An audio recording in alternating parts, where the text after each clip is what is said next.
नवरात्र व्रत कथा प्रारंभ। बृहस्पति जी बोले, हे ब्रह्मा जी, आप अत्यंत बुद्धिमान, सर्वशास्त्र और चारों वेदों को जानने वालों में श्रेष्ठ हो। हे प्रभु, कृपा कर मेरा वचन सुनो। तो चैत आश्विन माह और आषाढ़ मास के शुक्ल पक्ष में नवरात्र का व्रत और उत्सव क्यों किया जाता है? हे भगवान, इस व्रत का क्या फल है? किस प्रकार करना उचित है? और पहले इस व्रत को किसने किया, सो विस्तार से कहो। बृहस्पति जी का ऐसा वचन सुनकर ब्रह्मा जी कहने लगे कि हे बृहस्पति, प्राणियों का हित करने की इच्छा से तुमने बहुत अच्छा प्रश्न किया है। जो मनुष्य मनोरथ पूर्ण करने वाली दुर्गा, महादेव और सूर्य और नारायण का ध्यान करते हैं, वे मनुष्य धन्य है। यह व्रत, नवरात्र का व्रत, संपूर्ण कामनाओं को पूर्ण करने वाला है। इसके करने से पुत्र चाहने वाले को पुत्र, धन चाहने वाले को धन, विद्या चाहने वाले को विद्या और सुख चाहने वाले को सुख मिल सकता है। इस व्रत के करने से रोगी मनुष्य का रोग दूर हो जाता है और कारागार में बंद हुआ मनुष्य बंधन से छूट जाता है। मनुष्य की समस्त विपत्तियां दूर हो जाती है और उसके घर में संपूर्ण संपत्तियां आकर उपस्थित हो जाती है। बंध्या और काकबंध्या के इस व्रत के करने से पुत्र पैदा हो जाता है। समस्त पापों को दूर करने वाले इस व्रत के करने से ऐसा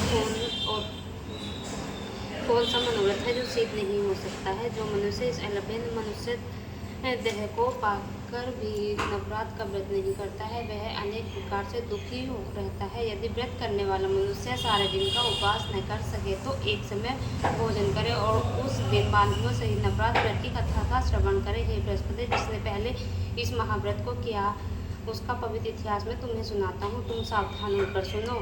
इस प्रकार ब्रह्मा जी का वचन सुनकर बृहस्पति जी बोले, हे ब्राह्मण, मनुष्यों का कल्याण करने वाले इस व्रत को कहो, मैं सावधान होकर सुन रहा हूँ। आपकी शरणाई मुझ पर कृपा करो। ब्रह्मा जी बोले, पीड़ित मनोहर नगर में एक अनाथ नाम का ब्राह्मण रहता था। वह भगवती दुर्गा का भक्त था। उसके संपूर्ण सद्गुणों से युक्त मानो ब्रह्मा की सबसे पहली रचना हो ऐसी यथार्थ नाम वाली सुमति नाम की एक अत्यंत सुंदर पुत्री पैदा हुई। वह कन्या सुमति अपने पिता के घर बालकपन में अपनी सहेलियों के साथ क्रीड़ा करती हुई इस प्रकार बढ़ने लगी कि जैसे शुक्ल पक्ष की कला बढ़ती है।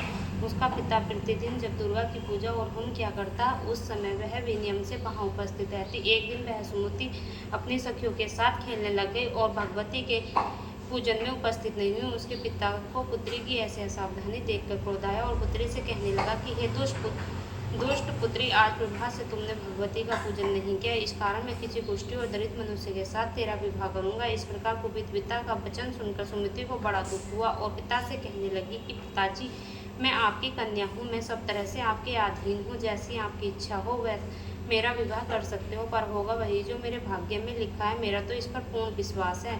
मनुष्य न जाने कितने मनोरथों का चिंतन करता है, पर होता वही है जो भाग्य में विधाता ने लिखा है। जो जैसा कार्य करता है उसको फल भी उसी कर्म के अनुसार मिलता है, क्योंकि कर्म करना मनुष्य के अधीन है और फल देव के अधीन है।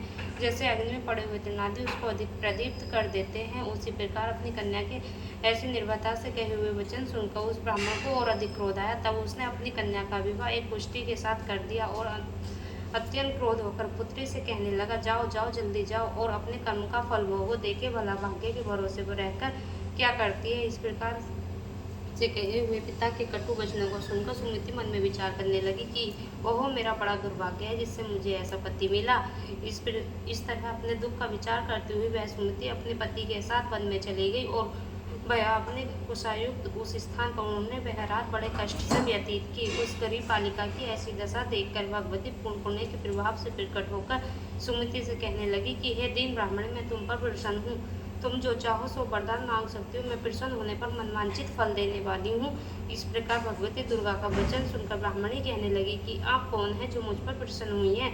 यह सब मुझसे कहो और अपनी कृपा दृष्टि से मुझ दीन दासी को कृतार्थ करो। ऐसा ब्राह्मणी का वचन सुनकर देवी कहने लगी कि मैं आदि शक्ति हूँ और मैं ही ब्रह्मा, विद्या और सरस्वती हूँ। मैं प्रसन्न होने पर प्राणियों का दुख दूर कर उसको सुख प्रदान करती हूँ। हे ब्राह्मणी, मैं तुझ पर तेरे पूर्व जन्म के पुण्य के प्रभाव से प्रसन्न हूँ। मैं प्रसन्न होने पर प्राणियों के दुख का दूर कर उनको सुख प्रदान करती हूँ। हे ब्राह्मणी, मैं तुझ पर तेरे पूर्व जन्म के पुण्य के प्रभाव से प्रसन्न हूँ। तुम्हारे पूर्व जन्म का वृत्तांत सुनाती हूँ, सुनो। तो पूर्व जन्म में निषाद भील की स्थिति और अति पतिव्रता थी। एक दिन तेरे पति निषाद ने चोरी की। चोरी करने के कारण तुम दोनों को सिपाहियों ने पकड़ लिया और ले जाकर जेल खाने में कैद कर दिया। उन लोगों ने तुझे और तेरे पति को भोजन भी नहीं दिया। इस प्रकार नवरात्र के दिनों में तुमने न तो कुछ खाया और न जल ही पिया, इसलिए 9 दिन तक नवरात्र का व्रत हो गया। हे ब्राह्मणी, उन दिनों में जो व्रत हुआ। उस व्रत के प्रभाव से प्रसन्न होकर मैं तुम्हें मनवांछित फल दे रही हूँ। तुम्हारी जो इच्छा हो सो मांगो। इस प्रकार दुर्गा के दिए वचन सुनकर ब्राह्मणी बोली कि मैं आपको प्रणाम करती हूँ, कृपा कर मेरे पति के कोढ़ को दूर करो। देवी कहने लगी कि उन दिनों में जो तुमने व्रत किया था, उस व्रत के एक दिन का पुण्य अपने पति का कोढ़ दूर करने को अर्पण करो। मेरे प्रभाव से तेरा पति कोढ़ से रहित और सोने के समान शरीर वाला हो जाएगा। ब्रह्मा जी बोले कि इस प्रकार देवी के वचन सुनकर वह ब्राह्मणी बहुत प्रसन्न हुई और पति को निरोग करने की इच्छा से ठीक है ऐसे बोली। तब उसके पति का शरीर भगवती दुर्गा की कृपा से पुष्टिहीन होकर अति क्रांति युक्त हो गया, जिसकी क्रांति के सामने चंद्रमा की क्रांति भी क्षीण हो जाती है। वह ब्राह्मणी पति की मनोहर देह को देखकर देवी को अति प्रकर्म वाली समझकर स्तुति करने लगी।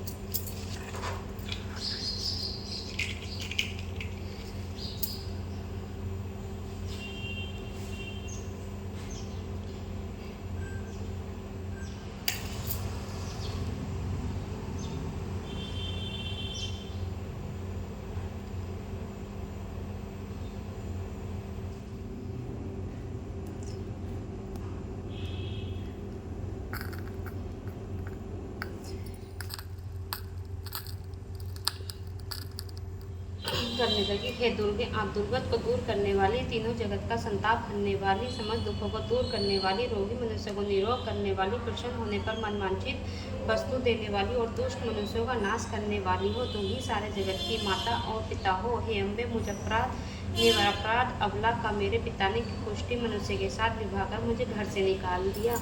उसकी निकाली हुई पृथ्वी पर घूमने लगी। आपने मेरा इस आपत्ति रूपी समुद्र से उद्धार किया है।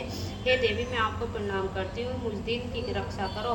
ब्रह्मा जी बोले कि हे बृहस्पति, इस प्रकार उस सुमति ने मन से देवी की बहुत स्तुति की और उसके द्वारा की हुई स्तुति को सुनकर सुमति देवी को बहुत संतोष हुआ और ब्राह्मणी से कहने लगी कि हे ब्राह्मणी, तेरे उद्यान नाम का अति बुद्धिमान, धनवान, कीर्तिवान और जितेंद्र पुत्र शीघ्र ही होगा। ऐसा कहकर वह देवी उस ब्राह्मणी से फिर कहने लगी कि हे ब्राह्मणी, और जो कुछ तेरी इच्छा हो वही मनवांछित वस्तु मांग सकती है। ऐसा भगवती दुर्गा का वचन सुनकर सुमति बोली कि हे दुर्गे, आप दुर्गत को दूर करने वाली हैं। अगर आप मुझ पर प्रसन्न हुई हैं तो आप कृपा कर मुझे नवरात्र व्रत विधि बतलाइए। हे दयामती, जिस विधि से नवरात्र व्रत करने से आप प्रसन्न होती है, उस विधि तथा उसके फल को मुझसे विस्तार पूर्वक कहें। इस प्रकार ब्राह्मणी के वचन सुनकर माँ दुर्गा कहने लगी कि हे ब्राह्मणी, मैं संपूर्ण पापों को दूर करने वाले नवरात्र व्रत की विधि बतलाती हूँ, जिसको करने से समस्त पापों से छूटकर मोक्ष की प्राप्ति हो जाती है। आज माघ से मैसूर पक्ष की प्रतिपदा से लेकर 9 दिन तक विधि पूर्वक व्रत करें। यदि दिन भर का व्रत न कर सके तो एक समय भोजन करें और महाकाली महासरस्वती की मूर्तियां बनाकर उनको नित्य विधि सहित पूजा करें और पुष्पों से विधि पूर्वक अर्घ्य दें। बिचौरा के फूल द्वारा अर्घ्य देने से रूप की प्राप्ति होती है और जायफल से कीर्ति, दाग से कार्य की सिद्धि होती है, आंवले से सुख और केले से भूषण की प्राप्ति होती है। इस प्रकार फलों से अर्घ्य देकर यथाविधि हवन करें। खांड, घी, गेहूँ, शहद, ज्योतिल, बिल, नारियल, दाग और कदम से हवन करें। गेहूँ से होम करने से लक्ष्मी की प्राप्ति होती है। खीर तथा चंपा के पुष्पों से धन और पत्तों से तेज एवं सुख की प्राप्ति होती है। आंवले से कीर्ति और केले से पुत्र हो गए। कमल से राज, सम्मान और दाखों से सुख और संपत्ति की प्राप्ति होती है। खांड, घी, गेहूँ, नारियल, शहद, जौ, तिल और इनसे तथा फलों से होम करने से मनवांछित वस्तु की प्राप्ति होती है। व्रत करने वाला मनुष्य इस विधान से होम करके आचार्य को अत्यंत नम्रता के साथ प्रणाम करे और यज्ञ की सिद्धि के लिए उसे दक्षिणा दे। इस महाव्रत को पहले बताई हुई विधि के अनुसार जो करता है उसके सब मनोरथ पूर्ण हो जाते हैं। इसमें तनिक भी संशय नहीं है। इन 9 दिनों में जो कुछ दान आदि दिया जाता है उसका करोड़ों गुना फल मिलता है। इस नवरात्र का व्रत करने से ही अश्वमेध यज्ञ का फल मिलता है। ब्राह्मण, इस संपूर्ण कामना को पूर्ण करने वाले उत्तम व्रत को तीर्थ, मंदिर अथवा घर में ही विधि के अनुसार करें। ब्रह्मा जी बोले, हे बृहस्पति, इस प्रकार ब्राह्मणी को व्रत की विधि और फल बताकर देवी अंतर्ध्यान हो गई। जो पुरुष या स्त्री इस व्रत को भक्ति पूर्वक करता है वह इस लोक में सुख पाकर अंत में दुर्लभ मोक्ष को प्राप्त होता है। हे बृहस्पति, यह दुर्लभ व्रत का महत्व मैंने तुम्हारे लिए बतलाया है। ऐसे ब्रह्मा जी के वचन सुनकर बृहस्पति जी आनंद के कारण रोमांचित हो गए। ब्रह्मा जी से कहने लगे कि हे ब्राह्मण, आपने मुझ पर अति कृपा की। जो अमृत के समान इस नवरात्र व्रत का महत्व सुनाया। हे प्रभु, आपके बिना और कौन इस महत्व को सुना सकता है। ऐसे बृहस्पति जी के वचन सुनकर ब्रह्मा जी बोले, हे बृहस्पति, आपने सब प्राणियों का हित करने वाले इस अलौकिक व्रत को पूछा, इसलिए तुम धन्य हो। यह भगवती शक्ति संपूर्ण लोगों को पालन करने वाली है। इस महादेवी के प्रभाव को कौन जान सकता है। बोलिए जय माता भगवती मैया की जय।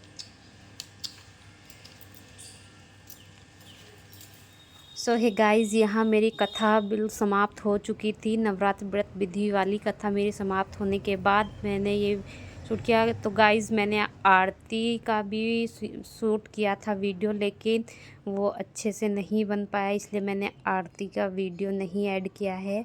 और यहाँ देखिए, पूजा समाप्त होने के बाद, आरती वगैरह करने के बाद, मैंने यहाँ पे माता रानी के साथ थोड़ा सा वीडियो क्लिप लिया था। तो गाइज़, बताइए कैसी लगी आपको मेरी वीडियो, कमेंट करके प्लीज़।